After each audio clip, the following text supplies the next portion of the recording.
research globally and to continue following Tagore's example of giving international lecture tours, Baca spoke in 1935 and 36 at no less than 11 universities in Canada and the United States, including Hawaii, Berkeley, Chicago, Pennsylvania, Yale, Columbia, and North Carolina. He continued to illustrate his lectures by singing Rabindra Sangeet, and perhaps also projected and played these 16mm film, as well as his cylinder recordings and photographs. The rest of his time away from India, from 34 to 37, was spent in London polishing his Western singing technique and discussing his research with scholars who had studied similar materials in India, especially Fox Strangways at SOAS. He was then awarded another fellowship, this time from Brasenose College of Oxford University, enabling him to return to Ceylon and India for 3 years of research on religious music, with improved field documentation equipment and their own transport. These are Baca's intertitles, I've kept them in. He began the research by returning to Sri Lanka in 1937 and proceeded often by retracing his own footsteps as if in a restudy of his 1931 to 33 research. Since he was now able to make much better quality recordings than previously, using a unique German recording machine, the Tagore. Because of the war, this trip eventually stretched from 1937 until the end of 1946. These are Baca's intertitles about the Santhals and his visit to their village.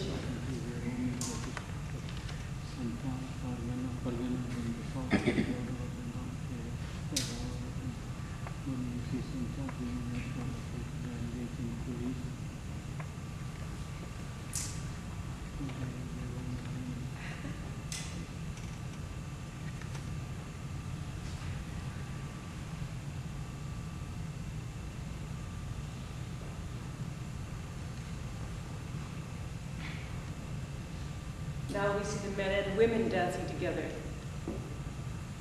with more costumes, the feathered headdresses.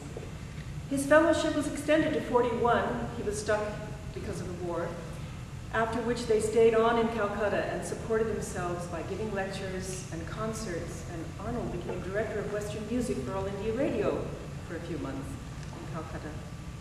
In 1941, he was accepted as a pupil in the art of kirtan singing by an elderly and revered master of the art. After about 2 years of kirtan study, his guru insisted that he lead the kirtan singing as soloist for a 2-hour kirtan ritual in Vrindavan during the annual observances in praise of Lord Krishna, an unparalleled accomplishment of bi-musicality never before achieved by any foreigner. He continued his kirtan performance studies until departing for Europe and considered it one of his most important professional accomplishments. Baca joined SOAS as lecturer in Sanskrit and Indian music in 1948, and the following year was promoted to reader in Sanskrit at the University of London. Because of his immense energy and vast expertise in Sanskrit and Indian music, especially kirtan, London University eventually accepted the subject of non-European music for advanced degrees, as well as the BA honors in modern Indian languages.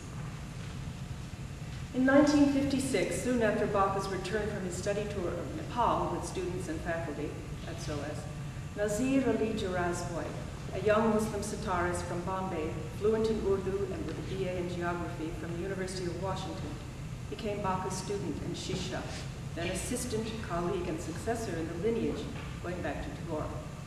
Jarazboi had studied, researched, and recorded classical music in India and Pakistan, but while he was being trained in Sanskrit by Baca, he soon became fascinated with his explorations of the vast varieties of non-classical musics of the subcontinent,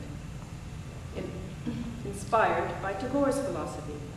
Within their 8 years association, in order to help complete Dr. Baca's audiovisual survey of music throughout a large swath of India, Baca and Jarazboi planned a monumental book on the folk musics of India to be published by OUT. In 1963 and 64, Jarazboi completed most of the field trip they carefully charted to reach those areas not sufficiently represented in Baca's research. Naturally, Baca would write the sections on Bengal, on Kirtan, Ladakh, and Nepal, and other topics he had researched, and Jean Marr the section on Carnatic music. But Baca's death in England in 63, at the very beginning of Jarazboi's field trip, necessitated the abandonment of their collaborative book project. Nevertheless, Jarazboy continued with the field research and documentation in 63-64, encouraged by Mrs. Bake's telegrams. Some of Jarazboy's field experiences resulted in his narration. This is the temple at Kendri, made of brick. Which temple? What? Kendri. A narration of a series of 10 BBC Three radio talks called A Musical Journey Through India, 1963-64.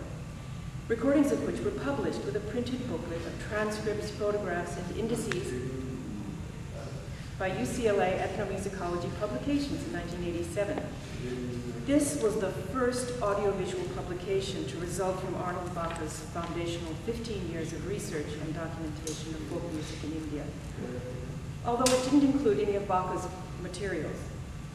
Meanwhile, Jarazboy had also managed to have all of Baca's documentation duplicated at SOAS and copies deposited at UCLA.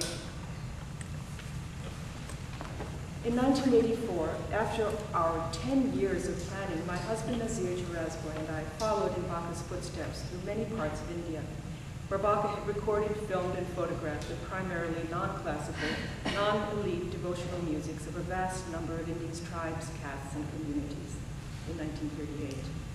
We carried copies of Baca's Tepi field recordings and catalog with us to play and distribute to the survivors of Baca's musicians, and published the results in a video monograph called The Baca Restudy 1938 to 1984, The Preservation and Transformation of Tradition in Tamil Nadu, Karnataka, and Kerala.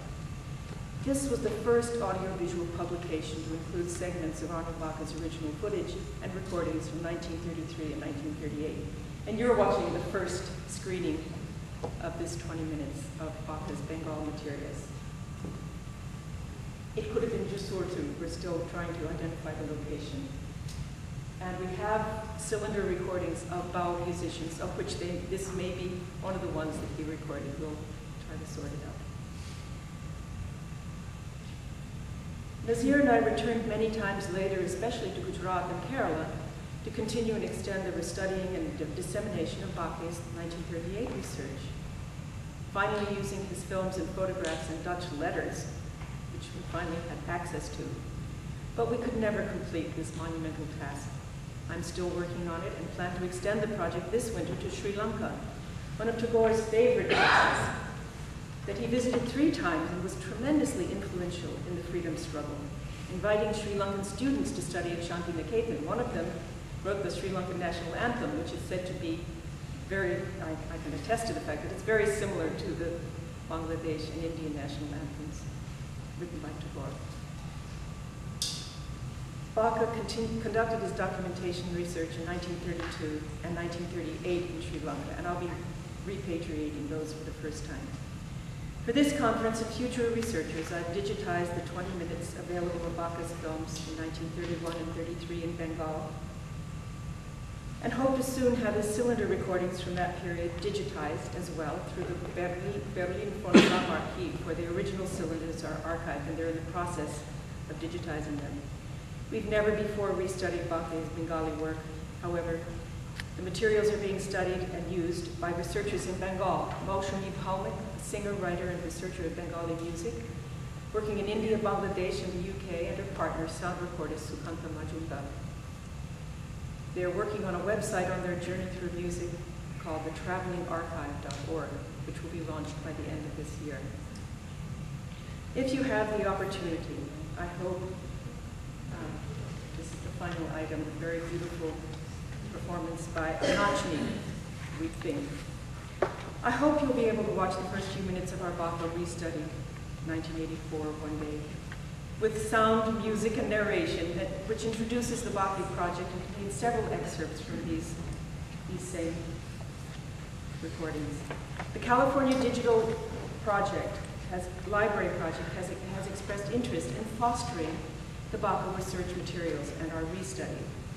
The catalog of Baca's archival materials will be made accessible online this spring, especially for the UCLA students taking my course, Folk Musics of South Asia, first taught by Nazir Jarazboy. It's the only course of its kind in the world. It originated in Arnold Baca's work, which was in turn inspired by the philosophy and actions of Rabindranath. And so, the Tagore legacy lives on at UCLA.